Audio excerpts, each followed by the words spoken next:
Nggak ada suara, lupa. Oke. Aku ngasih judul sharing sore ini Wonderful You. Jadi beberapa waktu lalu, mungkin sekitar 2-3 minggu lalu, aku lagi mempersiapkan salah satu tulisan untuk renungan bahasa kasih. Dan waktu itu biasa kan kalau mau nulis renungan, kita refer ke kalender liturgi, ada 2 bacaan pertama dan bacaan Injil. Aku lupa waktu itu bacaan Injilnya apa, cuma biasanya kita cenderung untuk ngambil dari bacaan Injil, karena bacaan pertama biasanya, apalagi kalau bacaan pertama itu dari Perjanjian Lama, biasanya kita pasti nggak milih bacaan pertama. Tapi entah kenapa waktu itu aku tertarik sama bacaan pertama. Waktu itu porsi saya itu dari kitab Yeremia ayat 18 ayat 1 sampai 6. Saya bacakan ya. Judul perikopnya pelajaran dari pekerjaan tukang periuk. Sebenarnya ini tulisan yang akan ada di bahasa kasih bulan Juli ini. Jadi brother sister yang ada di sini, kalau ngikutin renungan bahasa kasih, ini bonus karena udah duluan gitu. Yeremia 18 ayat 1 sampai 6. Pelajaran dari pekerjaan tukang periuk. Firman yang datang dari Tuhan kepada Yeremia bunyinya, pergilah dengan segera ke rumah tukang periuk. Di sana aku akan memperdengarkan perkataan-perkataanku kepadamu. Lalu pergilah aku ke rumah tukang periuk, dan kebetulan ia sedang bekerja dengan pelarikan. Apabila bejana yang sedang dibuatnya dari tanah liat di tangannya itu rusak, maka tukang periuk itu mengerjakannya kembali menjadi bejana lain, menurut apa yang baik pada pemandangannya. Kemudian datanglah firman Tuhan kepadaku, bunyinya, masakan aku tidak dapat bertindak kepada kamu seperti tukang periuk ini, hai kaum Israel? Demikianlah firman Tuhan. Sungguh, seperti tanah liat di tangan tukang periuk, demikianlah kamu di tanganku, hai kaum Israel. Oke, setelah membaca perikop ini, ada satu ayat yang sangat menyentuh buat saya, yaitu di ayat keempat. Bunyinya, apabila bejana yang sedang dibuatnya dari tanah liat di tangannya itu rusak, maka tukang periuk itu mengerjakannya kembali menjadi bejana lain menurut apa yang baik pada pemandangannya. Ketika membaca ayat ini, bukan kebetulan, 1-2 hari sebelumnya, saya baru baca satu artikel tentang kintsugi. Waktu itu Ko Wimpi waktu bawain renungan tentang apa kan, Ko Wimpi sempat mention tentang kintsugi ya, singkat. Kintsugi ini dikenal juga dengan istilah kintsukuroi. Kalau saya baca dari banyak sumber, dari beberapa penjelasan, dan saya coba merangkumkan dari berbagai sumber penjelasan yang saya baca itu menjadi satu kalimat yang agak gampang untuk dimengerti. Jadi kintsugi itu merupakan seni kerajinan Jepang dalam memperbaiki keramik yang rusak menjadi berharga dengan cara yang tidak biasa. Jelas ya? Jadi kintsugi itu adalah seni kerajinan Jepang, jadi dari Jepang, dalam memperbaiki keramik yang rusak menjadi berharga dengan cara yang tidak biasa. Ada 3 poin, 3 hal yang saya garis bawahi. Menarik banget buat saya. Jadi yang diperbaiki itu adalah keramik yang rusak, lalu dari keramik yang rusak itu menjadi berharga. Dan cara yang dilakukan tuh cara yang tidak biasa. Saya mau share gambarnya ya, supaya kita punya gambaran. Waktu itu, aku lupa waktu itu Ko Wimpi share nggak ya gambar. Waktu itu Ko Wimpi juga sempat share kalau nggak salah ya. Mungkin bisa. share gambarnya biar kita punya bayangan.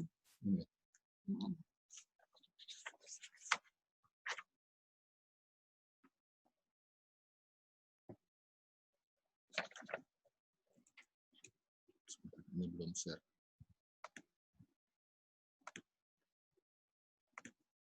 Oke, jadi gambarnya seperti ini. Jadi mangkok keramik yang pecah, lalu diperbaiki.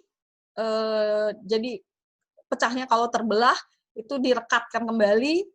Lalu yang sangat menarik dari kintsugi ini, yang pertama yang saya catat, umumnya kalau keramik yang retak, kalau direkatkan kembali, biasa kita pakai lem.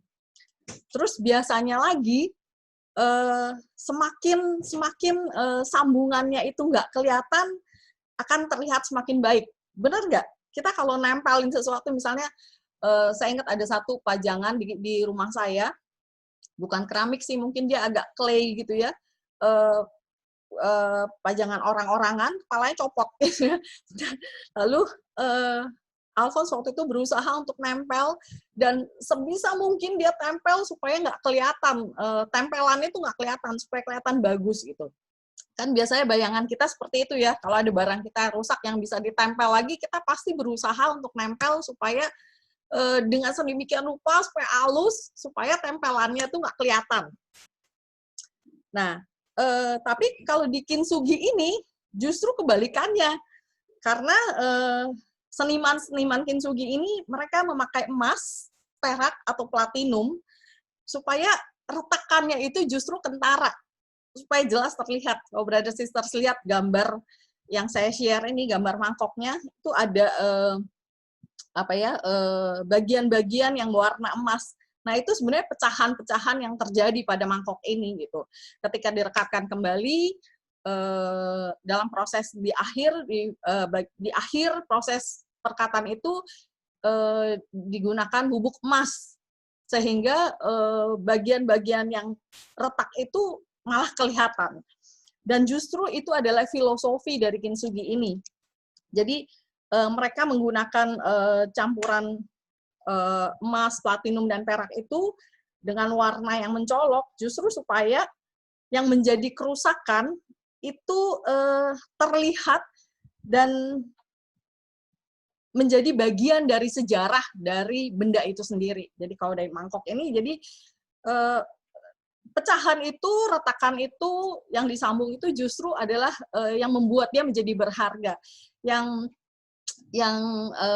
tidak disembunyikan, justru diperlihatkan bagian mana yang pecahnya, dan itu menjadi sejarah, bagian dari sejarah dari mangkok ini. Dan ini hal yang menarik buat saya. Kalau ketika saya mempersiapkan renungan ini dan saya baca artikel ini, saya sempat berpikir gini, saya nggak tahu brother sisters gitu ya, tapi umumnya banyak dari kita yang merasa mungkin hidup kita berantakan, hidup kita hancur, dan kayaknya udah nggak mungkin bisa diperbaiki lagi gitu. Seringkali saya pribadi beberapa kali merasa frustasi dengan the brokenness saya ya. Waktu itu Koko bagus banget pakai kata brokenness. Saya merasa kehancuran-kehancuran yang pernah saya alami itu membuat saya merasa frustasi dengan diri saya sendiri. Saya merasa, udah deh, saya pengen give up gitu, saya pengen nyerah, udah Tuhan, saya capek gitu. Dan saya berpikir bahwa saya nggak bisa lagi menjalani hidup ini sebagaimana mestinya gitu. Karena toh udah nggak bisa diperbaiki gitu. Yang udah rusak gitu, nggak bisa. Mungkin karena saya orang perfeksionis, idealis, jadi segala sesuatu harus perfect. Jadi kalau sesuatu yang sudah cacat, udah nggak bisa diperbaiki, itu udah ya udah nggak bisa diapa-apain lagi. Itu pemikiran saya. Dan ketika saya menonton video dari proses kintsugi ini, saya bisa share linknya nanti kalau dari sister mau. Sekarang jam berapa? Saya sempat ya. Bisa di-share sebentar ya. Coba kita lihat sebentar ya. Ini videonya sebenarnya cukup panjang, tapi kita lihat secara cepat-cepat aja. Dari sekian banyak video yang saya tonton tentang kintsugi, ada satu video yang menurut saya paling menggambarkan proses dari kintsugi itu sendiri, karena ini proses yang benar-benar tradisionalnya Jepang gitu. Di video ini dikasih lihat tentang satu mangkok yang terbelah dua. Kita coba lihat sebentar ya. Kita akan lihat secara cepat aja.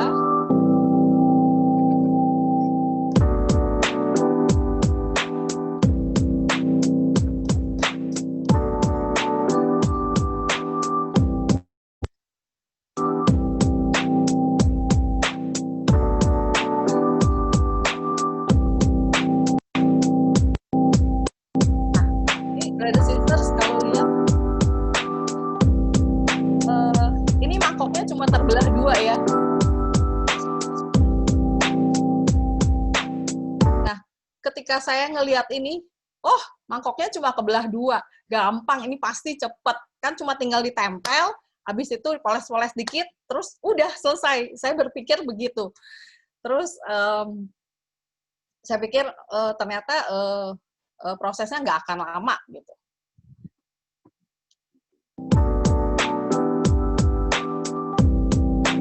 Ternyata ini proses pertama. Proses pertama ini baru proses perekatan kembali, jadi pakai lem gitu ya. Saya nggak ngerti lem apa yang dipakai, tapi pokoknya kenceng banget sampai hasilnya kencang banget gitu, sampai benar-benar gitu. Itu baru proses pertama.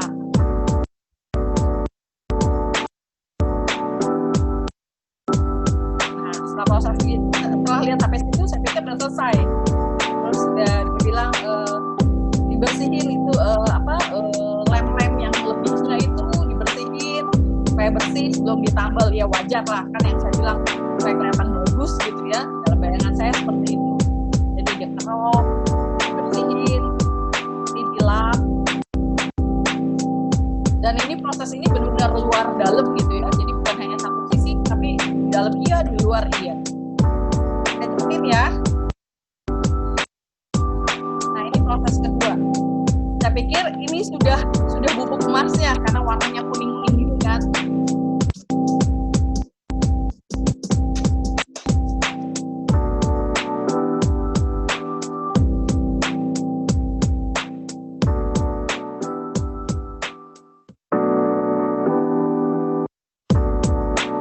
Nah, seperti ini. Ini proses yang kedua. Saya pikir ini udah bubuk emas yang dipakai, gitu ya. Ternyata belum juga, ini baru proses kedua. Ternyata ada proses ketiga lagi. Nah, proses ketiganya, saya nggak ngerti ini diapain juga, kayak di amplas mungkin ya, itu seperti, saya bayangin itu seperti amplas. Jadi di apa ya, green itu dibersihin lagi itu bekas-bekasnya sampai nggak kelihatan, sampai hasilnya seperti ini, bersih.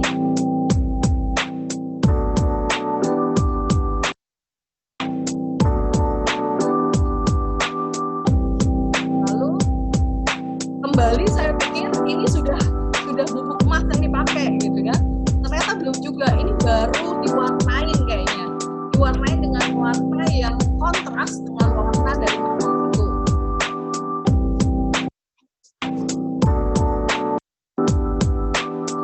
Sampai selesai, luar dalam.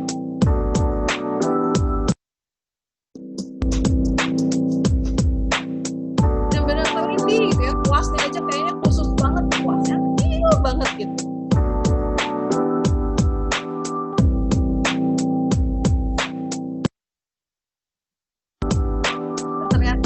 Ada proses pembersihan lagi, bersihin lagi, benar-benar teliti banget deh.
ini hasil akhirnya.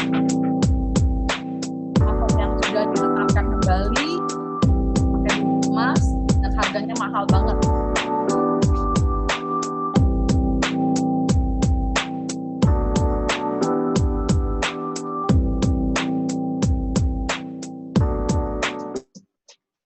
Oke.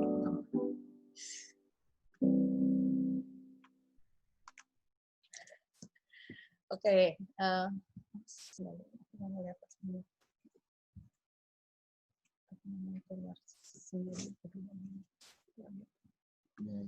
Screen.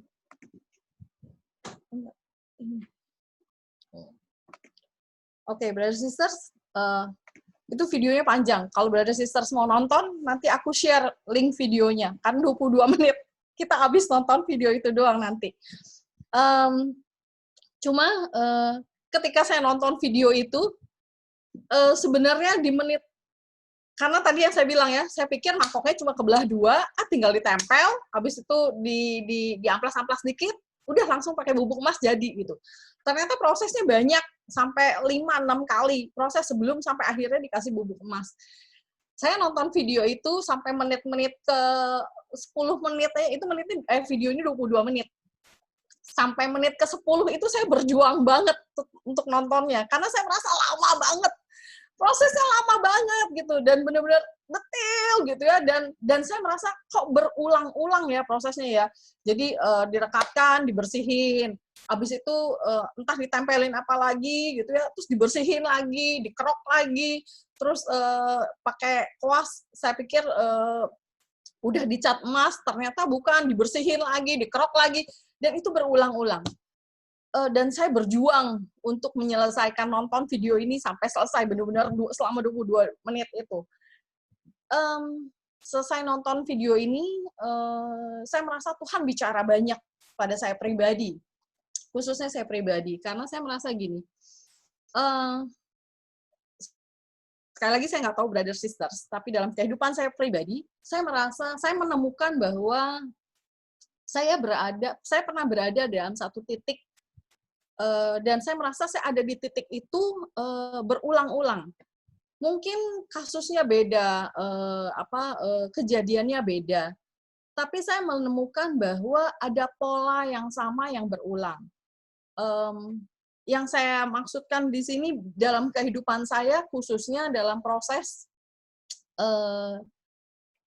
penyembuhan saya dari luka-luka saya, dari luka-luka masa lalu saya.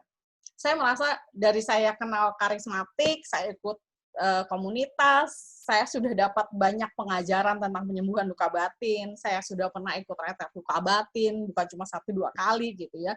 Saya pikir proses itu sudah selesai. Bahkan dalam pelayanan di komunitas, beberapa kali kita melayani Joy, bahkan saya dapat kebagian untuk ngajar sesi di retret penyembuhan luka batin gitu. Jadi kayaknya pengajaran luka batin tuh udah cukup hafal luar kepala deh ya, kita udah tahu secara teori gitu. Dan saya pikir sudah selesai, saya sudah pernah lewatin proses penyembuhan luka batin dan sudah selesai gitu. Tapi ternyata saya menemukan beberapa tahun lalu, 3-4 tahun lalu, saya merasa kok saya kembali ya gitu. Kok saya seperti memasuki proses yang sama lagi, perasaan pola yang sama. Saat itu saya udah nggak inget lah kejadiannya apa, tapi ada kejadian-kejadian yang memicu, yang membuat saya merasa saya masuk dalam pola yang sama. Emosi, pemikiran saya, lalu reaksi saya, itu sama persis gitu, seperti ketika saya baru ngerti apa yang namanya luka batin gitu. Dan akhirnya ya saya coba deal dengan itu. Saya ingat 3 tahun lalu, tahun 2017, saya sampai izin sama saya ikut PCC di Singapura, karena saya merasa saya butuh banget itu gitu. Dan saya lewati proses itu. Dan saya pikir, oke, sudah dong ya, sudah beberapa kali peristiwa besar saya lewati dalam proses kesembuhan saya. Tapi ternyata, Brother Sisters, sampai hari ini, ternyata saya masih kembali saya kembali masuk dalam proses penyembuhan luka batin saya, berulang kali gitu loh. Dan ketika saya nonton video itu, saya jadi menyadari, saya merasa Tuhan bicara bahwa mungkin bagi saya karena latar belakang saya, karena saya termasuk mungkin orang yang punya banyak luka batin di masa lalu, saya merasa proses saya untuk mengalami kesembuhan itu panjang dan lama gitu. Jadi mungkin saya harus mengulang proses itu berkali-kali dalam hidup saya gitu. 1-2 kali nggak cukup, mungkin 10 kali pun nggak cukup gitu. Karena sampai hari ini saya merasa saya masih mengalami proses penyembuhan yang Tuhan lakukan dalam hidup saya. Dan ketika saya melihat video itu, saya jadi mengerti. Oh ternyata begitu ya. Itu mangkok yang retaknya, yang pecahnya cuma kebelah 2 loh. Yang saya pikir pasti kalau brother sister saya nggak ceritain, kita nggak nonton videonya, pasti dalam bayangan kalau cuma kebelah 2 ya tinggal ditempel, di amplas-amplas dikit, udah jadi lagi kan gitu. Kebayang nggak kalau mangkok yang hancur berkeping-keping, terus mesti ditempel lagi satu-satu. Pasti prosesnya jauh lebih lama ya.